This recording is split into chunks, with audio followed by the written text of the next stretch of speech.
Good, happy Monday evening. I'm Riley King, and welcome to the Riley King Newscast.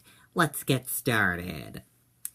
First up, school districts way closing as Nor'easter nears. Let's take a listen to this video from WMUR News 9, Kristen Carosa.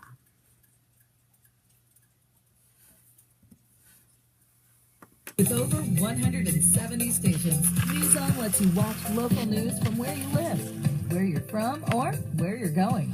Tune in live or on demand. NewsOn takes you there. Get the free NewsOn app today.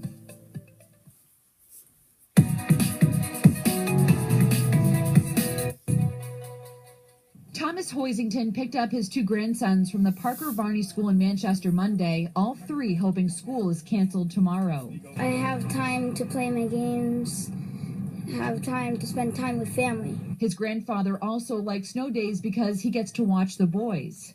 I know a lot of other schools have had a lot of time off, but Manchester's only had maybe 3, I think.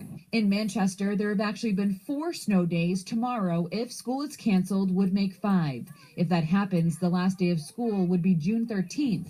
And in Bedford, we've had 5 school cancellations due to weather this year, and that's more than average. We usually average 3. The students already had the day off in Bedford because it's a staff workshop day, since it's also voting day, which has now been rescheduled too. I don't think we've ever seen this before in any of the local communities in New Hampshire where we've actually had to move an election day due to inclement weather. The town is keeping their town offices open later tonight to accommodate residents. We are staying open tonight until 7 p.m. so that people can come and fill out absentee ballots if they are not available to vote on Thursday for the rescheduled election date.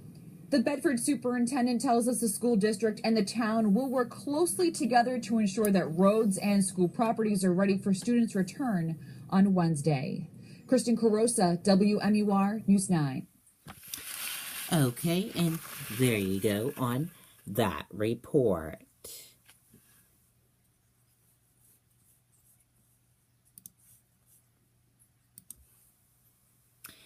Hernandez jurors hear about gun found in teens. Let's take a listen to this video from WCVB Boston.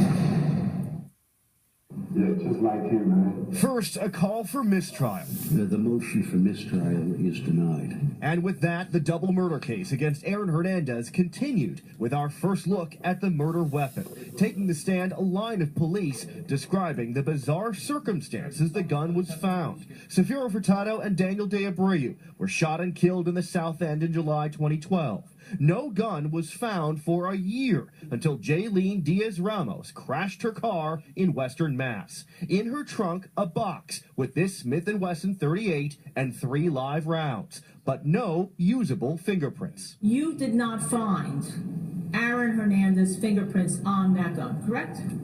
There wasn't enough detail to say it's anybody's or exclude anybody. Diaz-Ramos is from Bristol, Connecticut, the former Patriots' hometown, but jurors have not learned how she got the gun. Instead, they were told each of the bullets found at the murder scene came from the same weapon. Were all fired from the Smith & Wesson .38 caliber revolver. Submitted. Did any of those tests tell you whether Aaron Hernandez shot the gun on July 16, 2012? No, none of my tests would tell you that. Jurors did also hear the friends and family connections that may later help them understand how that gun changed hands. Live in Boston, Sean Shiabot, WCVB News Center 5. Okay, and there you go on that report.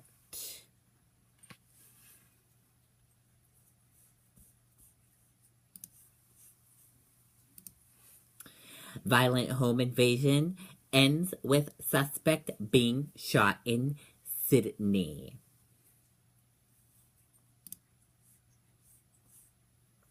A violent home invasion in Sydney ended with the suspect being shot and another man with head injury, officials said. The home invasion happened on Lines Road in Sydney just after 7 p.m. Sunday. Audrey Hute, 84, told Kennebec County Sheriff's deputies a man knocked on her door and asked to use the phone. She told him to go next door, but the man forced his way into the home, officials said. Hute locked herself in her bedroom and called her son, 47-year-old Eric Hute, who lives next door. Officials said Hute's son confronted the man when he arrived, but the man hit him in the head. The attack continued until Eric Hute shot the suspect in the upper chest, according to sheriff deputies. Eric Hute was eventually sent to Augusta Hospital for treatment.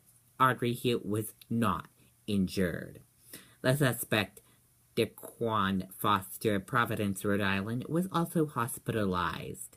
Officials have not said what type of charges Foster will face once he is discharged from the hospital.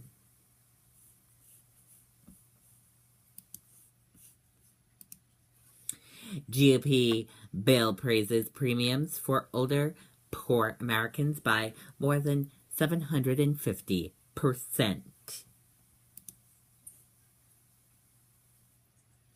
The Republican-backed American Health Care Act would be total devastating to older Americans who rally on individual market increases, according to analysts by the Congressional Budget Office.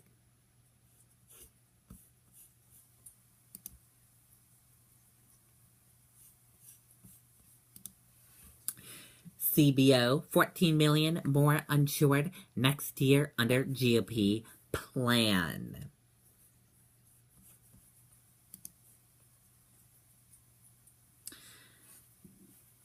The nonpartisan Congressional Budget Office estimates that 14 million more people will be uninsured next year if the Republican proposal, the American Health Care Act, is encountered. The number is expected to jump 24 million by 2016, compared with the current law. The Affordable Care Act, President Obama's signature legislation for a total of 52 million uninsured that year, according to the CBO. And that does it for the Riley King Newscast, right here on the Riley King Network. I hope you all have a great rest of your Monday night. Good night, everyone. Bye.